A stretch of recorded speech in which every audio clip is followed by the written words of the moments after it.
O número de mortos em deslizamentos no litoral paulista chega a 24. As buscas por desaparecidos continuam. Terceiro caso de Covid-19 é confirmado no Brasil. O paciente é um morador de São Paulo que esteve na Europa. Eu sou Érica Reis e esse é o nosso Leitura Dinâmica. Fique bem informado. Fique comigo.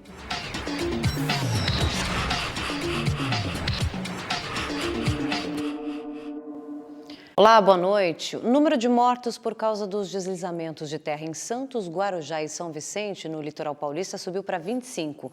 24 pessoas continuam desaparecidas.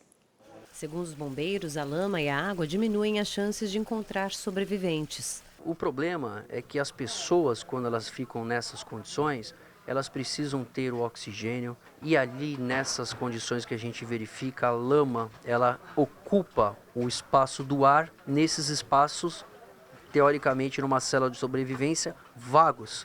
Então a chance, cada vez mais, ela vai diminuindo. Quem tem familiares debaixo dos escombros não perde a esperança.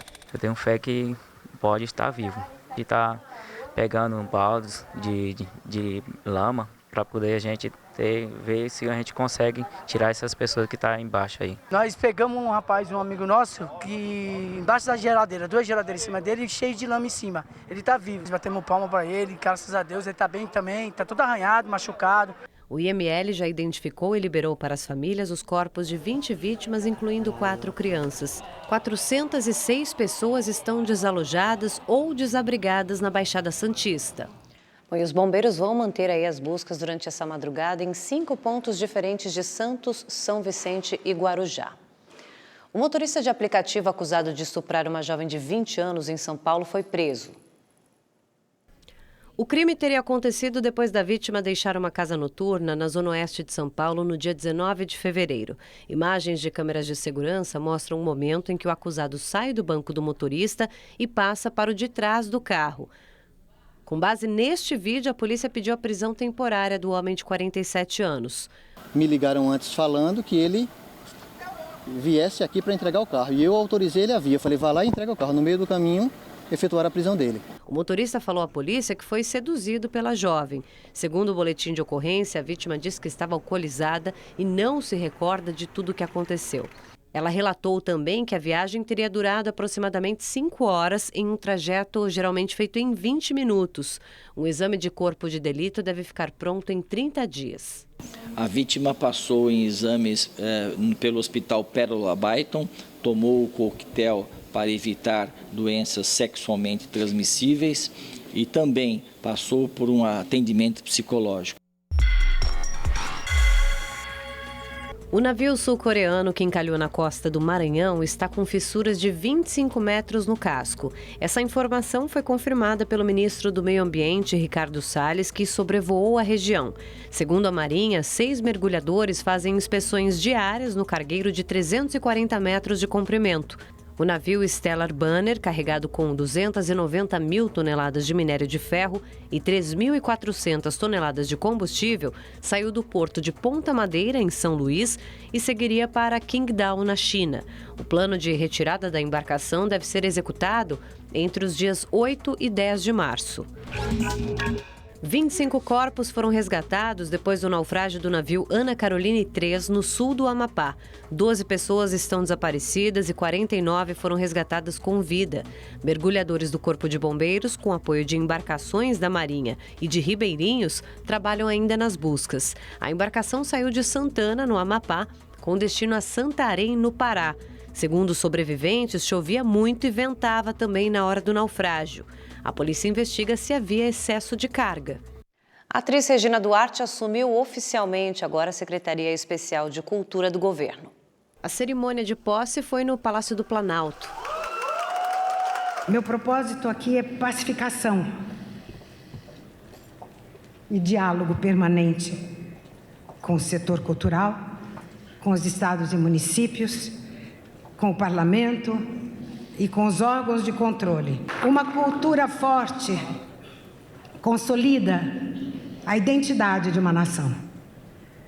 A cultura é um ativo que gera emprego, renda, inclusão social, impostos, acessibilidade e educação. E é nisso que acreditamos. No comando da pasta, que é ligada ao Ministério do Turismo, a atriz vai controlar um orçamento de R$2 bilhões este ano. Regina afirma que já definiu uma estratégia para conseguir mais recursos. Vamos passar o chapéu, como de praxe, por que não? Se a vontade de fazer sempre mais é grande e os recursos são escassos, vamos passar o chapéu, sim. Entre as responsabilidades está a administração da Lei Rouanet, que promove o incentivo à cultura por meio da isenção de impostos. Ao longo das últimas décadas, a cultura representou algo para nós que, em muitos momentos, não era aquilo que a grande maioria do povo queria, almejava. Ela foi cooptada pela política, de modo que ela foi usada para interesses políticos partidários. Depois de um ano de governo, nós achamos, eu tenho certeza, uma pessoa certa que pode valorizar, por exemplo, a Lei Rouanet, tão mal utilizada no passado. A atriz é a quarta pessoa a assumir a pasta em 14 meses de governo. O secretário anterior, Roberto Alvim, foi demitido depois de gravar um vídeo com um discurso semelhante ao usado pelo nazismo. O Brasil confirmou nesta quarta-feira o terceiro caso de coronavírus no país. Um quarto caso ainda aguarda a contraprova do exame que apontou a infecção de um paciente de 13 anos. A repórter Renata Teodoro tem mais detalhes para a gente de Brasília. Esse terceiro caso de coronavírus confirmado no país é de um colombiano de 46 anos que mora em São Paulo. Esse homem viajou para a Espanha, Itália, Áustria e Alemanha e retornou ao Brasil no dia 29 de fevereiro. Assim que ele chegou em São Paulo, ele teve sintomas respiratórios, como tosse, coriza, dor de garganta, e foi submetido ao exame de coronavírus que deu positivo. Mas, de acordo com o Ministério da Saúde, ele está clinicamente bem e todas as pessoas que tiveram um contato próximo a ele, como quem estava ali no voo e também familiares, serão monitoradas. Lembrando que esses 3 casos confirmados de coronavírus no país estão concentrados em São Paulo, que também lidera o maior número de casos suspeitos. O Brasil já está com 531 casos suspeitos e 315 casos descartados.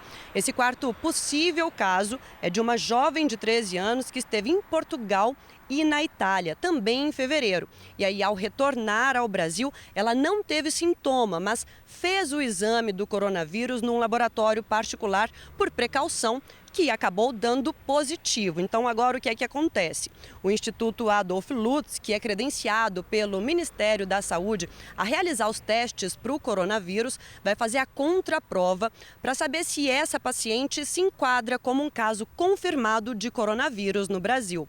Renata Teodoro, de Brasília, para o Leitura Dinâmica. Olha só, a Justiça do Rio de Janeiro determinou a quebra dos sigilos fiscal e bancário de Rony Lessa e Elcio de Queiroz. Eles são acusados pelas mortes da vereadora Marielle Franco e do motorista Anderson Gomes.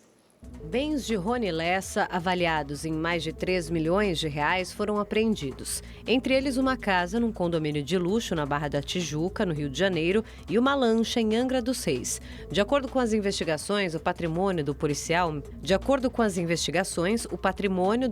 militar reformado não condiz com a renda mensal de R$ 7.400 da aposentadoria. A Justiça também determinou a quebra dos sigilos de Elcio Queiroz e outras 3 pessoas suspeitas de atuar como laranjas da dupla.